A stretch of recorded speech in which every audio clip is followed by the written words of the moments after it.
let's cover combinational logic circuit design. And how can we build a working circuit at the lowest possible cost? So let's go and elaborate more on this question. Let's start with the construction of a digital black box that begins with the problem of designing the logic circuit to make a particular logic function work.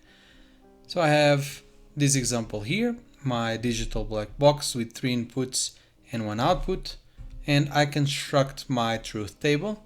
So I assume that this is the truth table that explains the behavior that it's inside of this black box, and 3 inputs, 8 combinations, and this is just a random example with this output of 1s.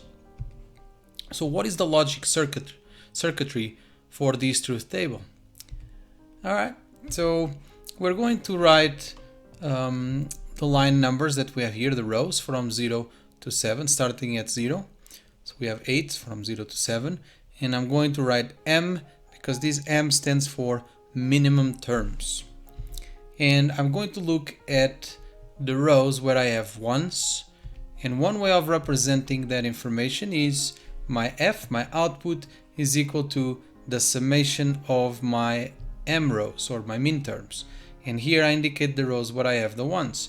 So row 0, 1, 6 and 7, that's where I have my 1s.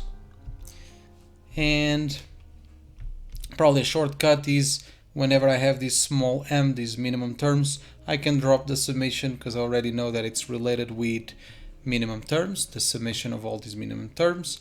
So I keep it simple like that. And let's extract the information. So I go to the lines where I have my f equal to 1 and I get the respective Boolean expression. So for that first one, I get 0, 0, 0 for A, B, and C. And that's represented with a negation on top of the letter. So A naught, B naught, C naught.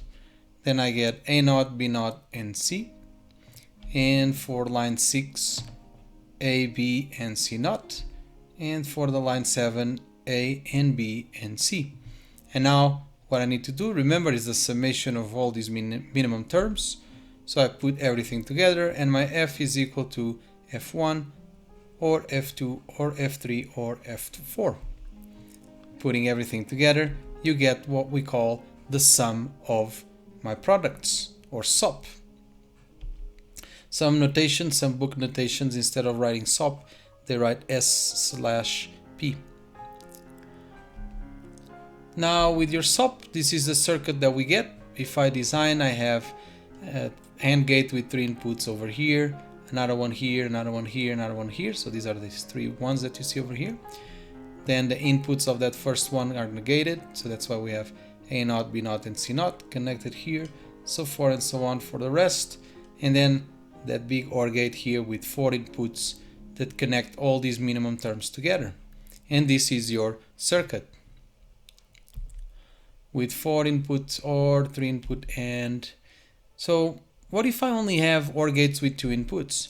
Well, in that case, again, I can substitute that last gate and remove by 3 2-input OR gates. Let's go over the cost of a digital design. We did all this to start understanding that there is a cost on doing transformations like this. How many gates am I using on circuit 1? I'm using 8 gates, so if I count here 4, 5, 6, 7, 8. And circuit 2, because I don't have available those 4 inputs OR gates, I need to substitute by 2 input OR gates. So in that case I get 4, 5, 6, 7, 8, 9, 10 gates.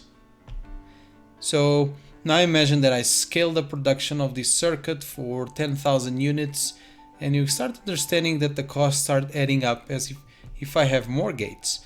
And the circuits behave exactly the same, it's just that I have more gates here, so it's going to be more costly if I increase the number of units that I need to produce. So let's see the cost of these gate cost and package cost. So let's go over the gate cost. We saw circuit 1, gate cost is 8, and circuit 2, the gate cost is 10. Nothing new over here. But in terms of package cost, which one is going to cost more? So if I need to buy these ICs and implement circuit 1 and circuit 2, which one is going to actually spend more package or have more surface area when I'm building these? Well, if I look at circuit 1, I'm using one NOT IC is enough. 2, 3 input and ICs and 1 4 inputs or ICs. Package cost 4. And if I look at circuit number 2, I'm using exactly the same amount of package cost because I see I have different ICs. So in terms of package cost and space is going to be the same. In terms of money might have a difference because these ICs might cost different dollars, but this package cost is not related with money, but just the amount of ICs that you use. And if I look at it, notice that in terms of physical space, circuit 1 and circuit 2 is going to be exactly the same package cost. Obviously, when I start escalating these for more units, probably this is a waste. I'm wasting gates on this one. I have gates available, but that's a different story. And that is a way. Is that a way that I can simplify this circuit so I can use less gates? And this is where Boolean expression comes into place. If I start from my canonical form here, my sum of products, and I start massaging this Boolean expression, meaning applying those Boolean algebra techniques, finding common terms. For example, if I go here and between these two, if A0 and B0 are the common terms, I get this part over here, and between these two, A and B, I get the second term. Now if I design this circuit, I have gate cost 5 gates and I only need 3 package to build this circuit. So as you can see, I reduce my circuit and it does exactly the same thing as the circuit before at a much less cost.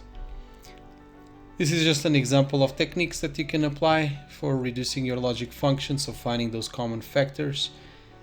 Alright, and let's see another concept. So we saw the sum of products where we look at the ones on the truth table. Now let's look at the zeros.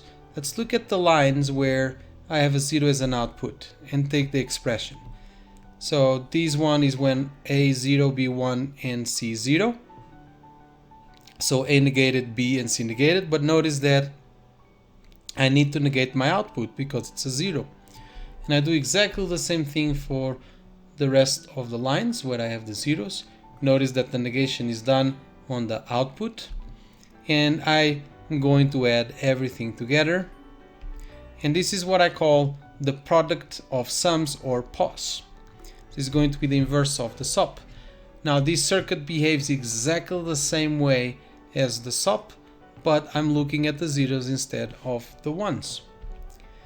I can simplify the circuit exactly the same way, so I can go over here and massage this equation applying those Boolean expressions techniques, and I get to this part over here, but I cannot forget to apply the negation of both of them, so I can get my F, or you can apply right away here negation, and massage the equation at this point, which is can be a little bit more complicated because now you're applying De Morgan's at this part over here, but it will give you exactly the same result. And here you go, your product of sums, your PoS, is this equation. If I design the circuits, this is what I get for my SoP and for my PoS. Notice that the circuits are different, but they behave exactly the same way. One was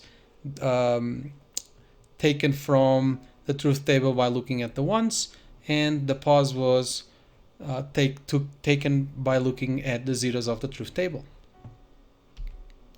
Here you go. In shorthand notation, you have your minimum terms. These are called the maximum terms for your product of sums. Because you're doing product, you have the product symbol over here. You can also omit as long as you have the capital M, and it works exactly the same way as your min terms for your SoP. You can indicate here the rows where you have your zeros. We're going to use a new software called Logisim. I have the link over here that you can use, you can download. I will have a video explaining Logisim just in a nutshell. It's going to be very useful because we can design our circuits, our Boolean expressions, and we can use it to validate our answers, our digital circuit answers. Alright, at last we go over these programmable logic devices. So we know that we have packages that they have those logic gates inside. This is just an example. If I want to implement this circuitry, this Boolean expression over here, what will be like if I had the ICs. So I'll be connecting a NOT gate to X2 and then come out and connect one of the inputs of your AND, and so forth and so on. This is a little bit tough to build if your Boolean expression starts becoming complex. So back in the past, they start solving this problem by creating something called programmable logic devices, or this is just a black box, a bunch of inputs and outputs. So let's look inside and see how it works. So let's imagine that this is our example, our SoP, sum of products, and the general structure of a PLA is the following. I have my AND plane, which is this part over here, my midterms, and then I have my OR plane where I'm going to add all the midterms together, and then over here I have these input drivers and inverters that I have the ability to select or not if they go through a NOT gate. So inside of that PLA, what you have, the programmable logical array, you have these fuses that you're going to burn according to the Boolean expression that you have on the top. And you do that for your AND plane and for your OR plane. This is another view. It's a simplest, more simple view. You just intersect, so you get exactly the same thing as the previous one. But building PLAs, it's a little bit expensive to build all this stuff, and they realized that if they fix the OR plane, if this OR plane was fixed, then the cost of the PLAs was reduced, and that's what they call a PAL. A PAL is when I fix the OR gate. I can no longer fuse that, have fuses related with that, but still behaves fine and can still implement any logic function that you want.